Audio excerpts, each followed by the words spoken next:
save over my previous save, right? Yeah, and then delete the save. Yeah, good. See, now I'm in the hot shower. I'm very curious if Get it's ready. gonna happen again or not.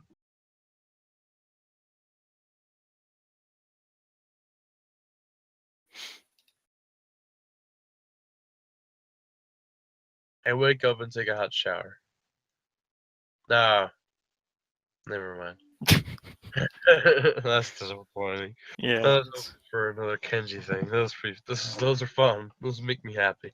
Back in my room, the first thing I see is the familiar row of medications, bottles lined up to the top of my dresser, and it makes me depressed as usual.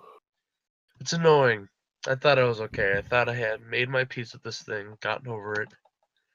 But what I really did, I allowed myself to forget that I have a problem. Being here really reminds me of the reality, and trying to fight against it just hurts. Reflecting on it is only going to do so much. I've done this before for months. It seems like it's time to get over it. If I allow myself to forget that my life is definitely not going to be as long as those of others, I won't get it. My life may be different from others, but it's a life in progress. That's how I'll rationalize it. I. What the fuck? I down the usual handful of pills, trying to push the sudden dreary feeling out of my head. Then I prepare to head out to class early as usual. As I step into the hallway, I notice Kenji coming around the hallway corner, stealthily making his way over to his own room with a large bag. As he sneaks past me, soundlessly like a ninja, hiding in plain sight, I call out to him, "Hey!" He jumps at the sound of my voice. He jumps at the sound of my voice. What? He Oh, jumps hey at man, I didn't notice you there. I'm really tired. I had to catch up. Yeah, I think it's more like he didn't see me, but it's not the issue. Where you, where have you been this early? Shopping? Nah, I wasn't shopping. Sometimes I have to visit the math teacher. Yeah, I figured it would be a good idea to find out when the next exam is, since he tells you in advance if you want. So then, what's in the bag? I thought I'd go shopping while I was outside. Fuck my arm. I need supplies to continue the fight against the vast feminist conspiracy. Okay. I thought you didn't go outside. I wear a hat now. I love it! I decide not to point out that he's not wearing a hat. An awkward silence settles between us, then Kenji breaks it by pushing his door open slowly, releasing a creaking sound into the air that only makes the moment seem more awkward. He sets the bag down inside his room and then closes the door. I'm surprised you went out of your way to find out a test date. Trying to take advantage of the opportunity to study is pretty diligent. I never study. Oh. Oh man, Kenji really is me.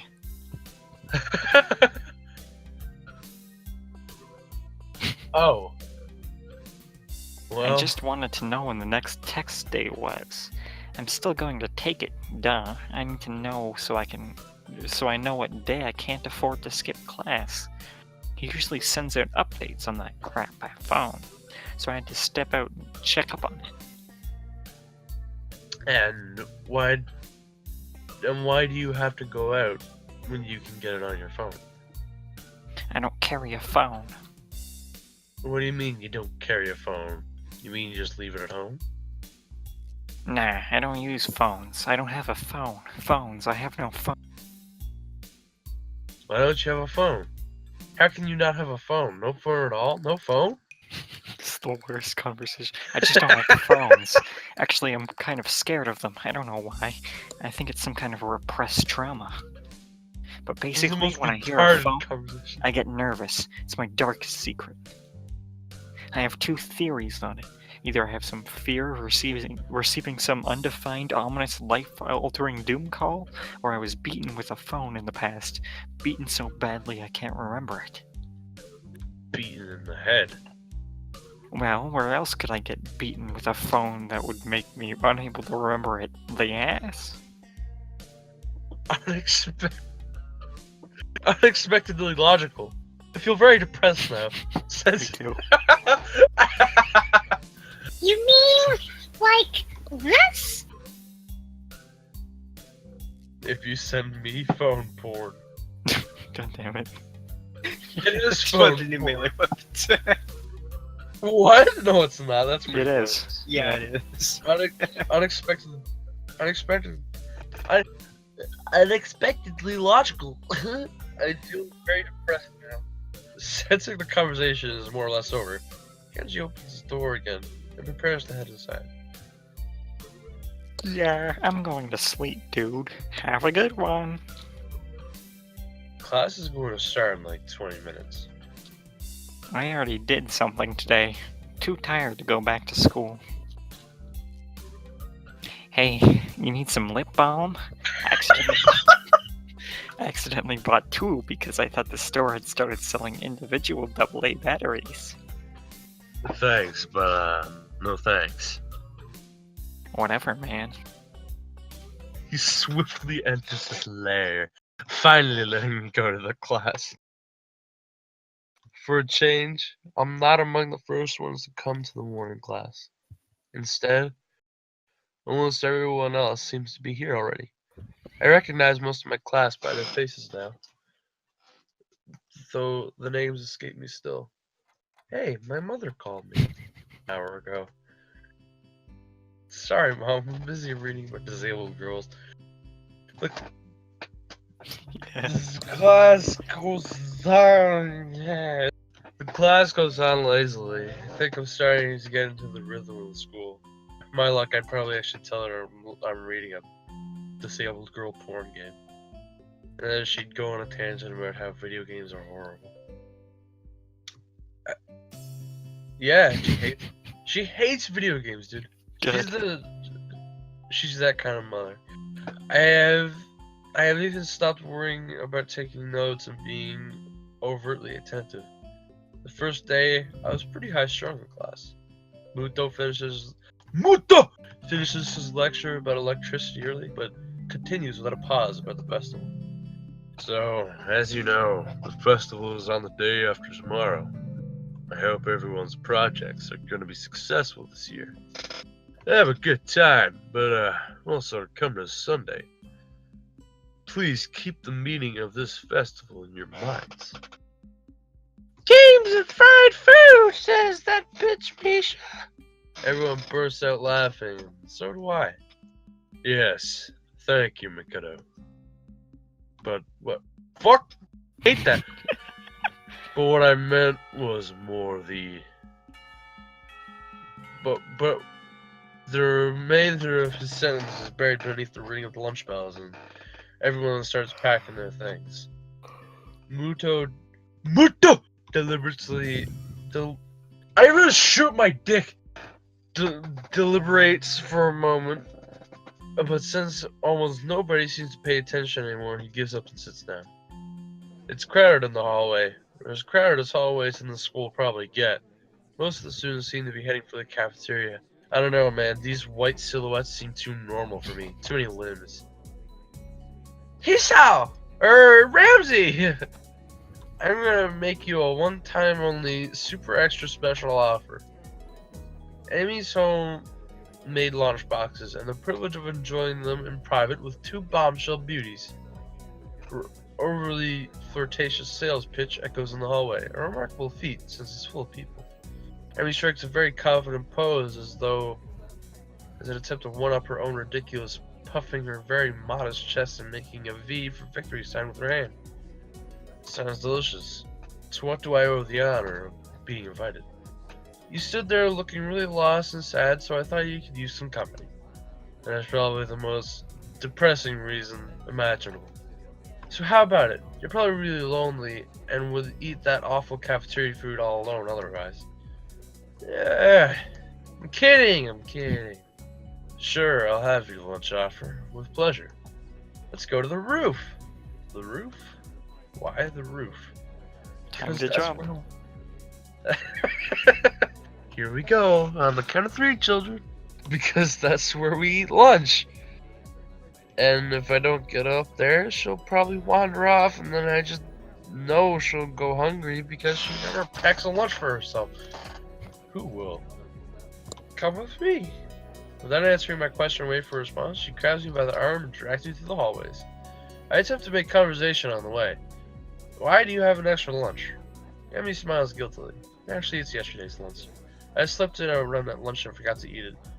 Huh. The stair to the roof is a little dilapidated, but it's clearly been used recently. At the top of the stairs is a door, complete with missing padlock. I wonder who the intrepid individual was that removed the lock. Emmy shoves the door open. Now it's me.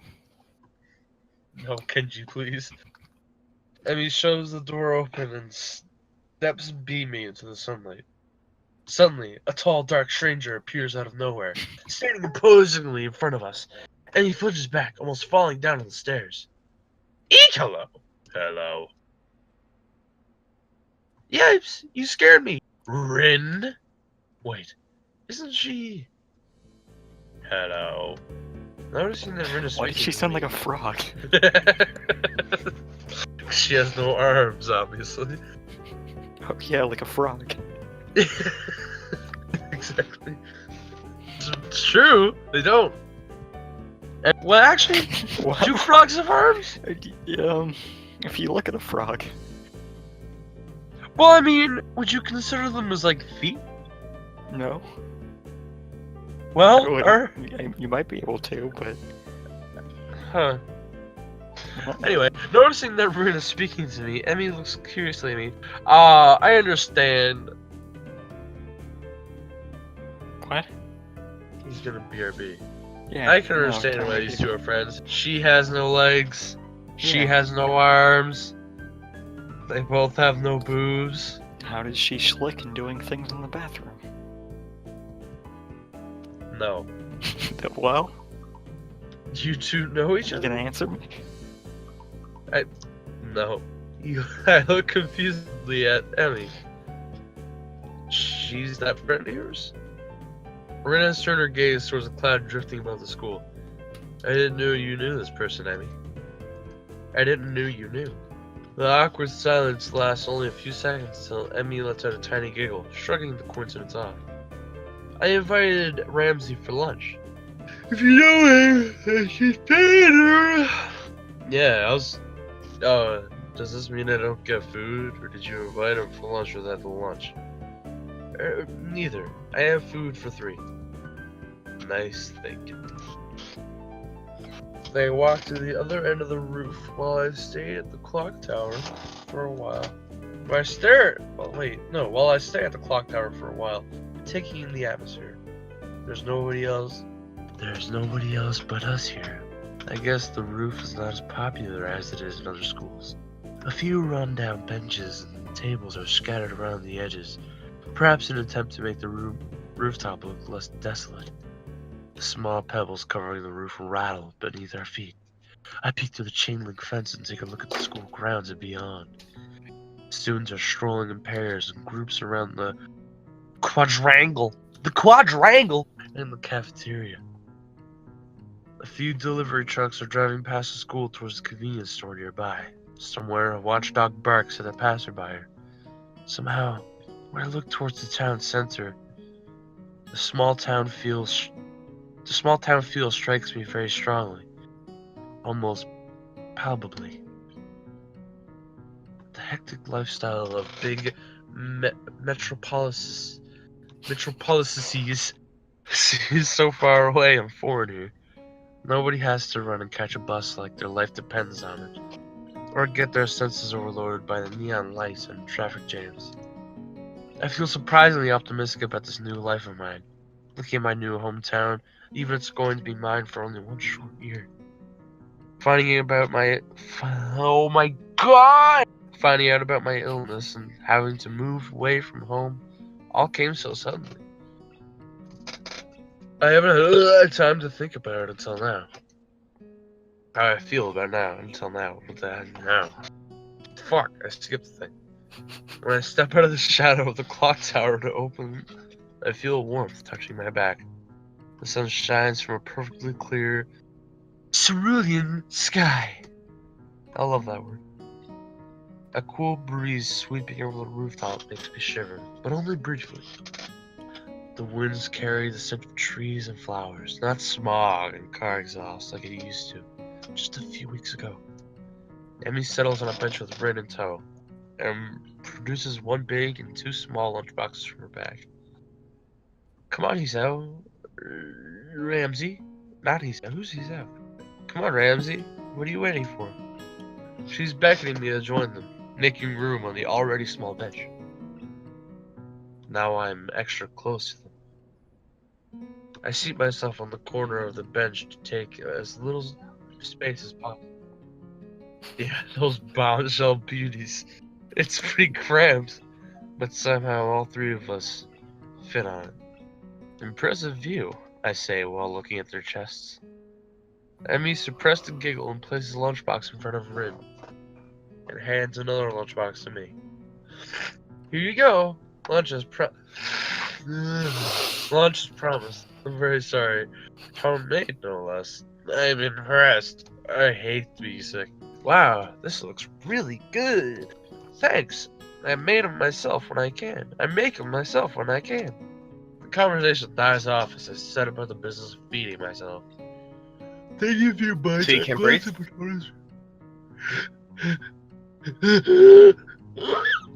I glance up and notice Rin deftly opening the lunchbox and popping a forkful of food into her mouth using only her feet. Even though I've seen it before, I can't help but be impressed at her dexterity. It's also a reminder of the sort of pace I am in right now. Will I ever get used to such sights as this? I can't decide if getting used to such things would be a good thing or a bad thing either. Does getting used to this place mean that I'm giving up on being a normal person? So, my character's here for a year. Does that mean I have to go through, like, 365 days of this? Yeah, it's basically this length for every day. And I have to do it 365 times. I mean, you've already done like 4 days, 4. I think, so. Yeah, so 361. 361 days. Holy shit. Well, then you have to do it for every route, too, so. I'm gonna shoot myself. Or does it just mean that I'm becoming more understanding about those around me? I'm distracted from my thoughts by the sight of Emmy tearing through her lunch as if it had insulted her ancestors. Yeah, that makes me want to kill someone. You insult my family! You seem pretty hungry, I say. Emmy looks up, mouth half full, and swallows before nodding. My morning run always works up my appetite, which is great because then I burn through my lunch pretty quick. Helps me keep my girlish figure. What would happen if you lose it? Would you become a man? I nearly choke my lunch trying not to laugh. It's a figure of speech, you dumb bitch. Does your figure have to run in the mornings too? Do you always talk like this?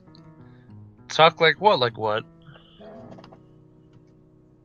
I think that answers my question. Never mind. So, I struggle to think of small talk and settle the obvious question. How'd you two meet? Rin seems content to let Emmy answer this question. Someone in the housing department thought that we'd complement each other well, so we were assigned rooms next to one another. Complement each other? Like shoes and a suit. Huh? Emmy giggles at my confusion. Put us together and we've got all our limbs, get it? We don't have limbs! Ah. So I started helping Rin getting ready in the mornings, and that was that. I mean, you can't help someone get dressed every morning and not get along. I see. Rin chooses this moment to interject. I have trouble with shirts. Right, that seems fairly obvious. Really? Kind of? This doesn't help, but at least Emmy seems to find the whole thing funny. My nose is very stuffed up. I have to sneeze. That, combined with the fact that Rin is genuinely curious, makes me feel slightly better yet confused. I mean, you've got no arms, so putting on a shirt seems like one of those things that would be difficult. You know what? I'm just gonna stop talking now. It'll save me a lot of trouble in the long run. Rin nods in what I suspect to be a sage manner. I see. The conversation dies as I turn my attention back to my lunch. Really, it makes me want to kill myself that I don't know how to fucking read. It's really quite good. Emmy finishes her lunch and makes a contented sound. Ah! I'm sorry, I had to. Ah, that was good. As she busies herself with cleaning up her lunch, Rin speaks up. I'm thirsty. Oh, I almost forgot about that. Sorry. With a flourish, she reaches into a bag and removes a trio of juice boxes. She tosses me one that appears to be cranberry juice, one to Rin that appears to be some kind of strawberry milk, complete with plink color scheme, and keeps an equally pink box of some kind of fruit punch for herself. Rin dexterously stabs her straw through the top of the box and begins to drink. I'm once again impressed by how flexible she is, but this time I keep my comment to myself. Somehow I don't think either Emmy or Rin are the sorts of people to think twice about the way they work around their particular disabilities. Rin especially so. Indeed, she gives off the impression of being entirely unaware that she's missing any limbs at all. Whether or not that's a conscious decision is another matter. Not entirely sure. So, Ramsey, how do you like it up here? It's quite nice actually. I like high places for the view. I like to jump off roofs. Thanks for inviting me up here. And for the lunch too. Emmy grins a 1,000-watt grin. Pleased by my response, I suppose. No problem. Feel free to eat with us next time too, okay? Dude, alright. So, I'm like cheating on everyone, because I've already girl and retard. I've eaten with... Yeah, come on. You're still a kissless virgin. Is there a way to go through this game, like, and end it off by being a virgin? Yes. Is that getting the worst ending? No. That's a conflict of interest. It's not even close to the worst ending. Sonic, you've played the bad endings. You know which ones are the worst. Yeah, exactly. Which one did you hate the most?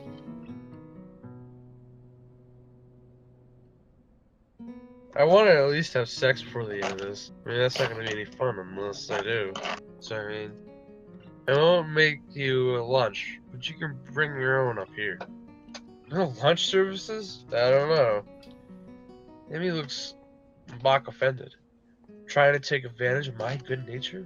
The nerve. She giggles.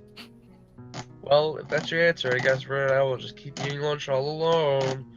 I'm suddenly assaulted by the most heart-rending puppy dog eyes I've ever seen as Emmy pouts. Kidding! I was kidding. Yeah, what's with the whole, like, fucking red blood cells all gathering around the corners of her eyes? She just, like, smoked a fat one before she got here. Well, it looks like it. I had like 3 bong hits in my veins. I injected them. I injected the bong hits, you see. I'd love to eat lunch up here again. Good location, and the company's okay, too. Emmy frowns a bit. Did you... Hanako. Emmy frowns a bit at my declaration of okay, but seems happy enough that I have accepted her invitation. I guess that makes us friends now. Or at least acquaintances. The lunch bell rings, signaling a return downstairs. Rin, you didn't finish your lunch again. I wasn't that hungry. If you don't eat more, you're going to fade away.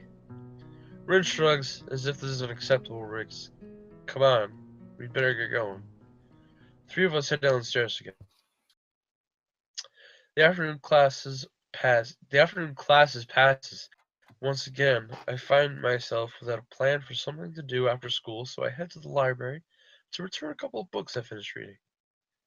Walking inside, I see that there are about as many students here as there were on Tuesday, all the more evident from the almost total silence enveloping the room. Jesus Christ. I need to turn the sound effects down. Hold on.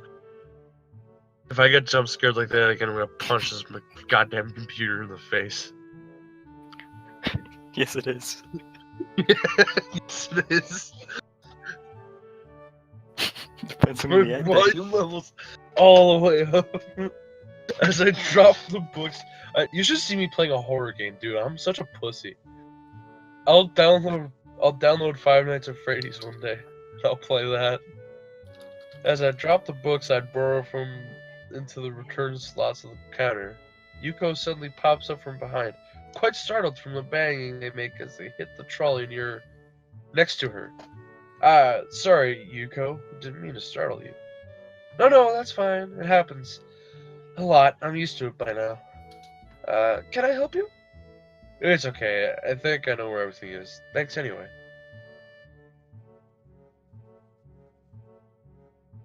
Good insight, Sonic. Thanks for that. I don't remember that. Is there a route for Yuko? No, she's taken. By Or she was who? taken. By who? You'll never find out, actually. I was gonna say you'll find out, but it's really obscure.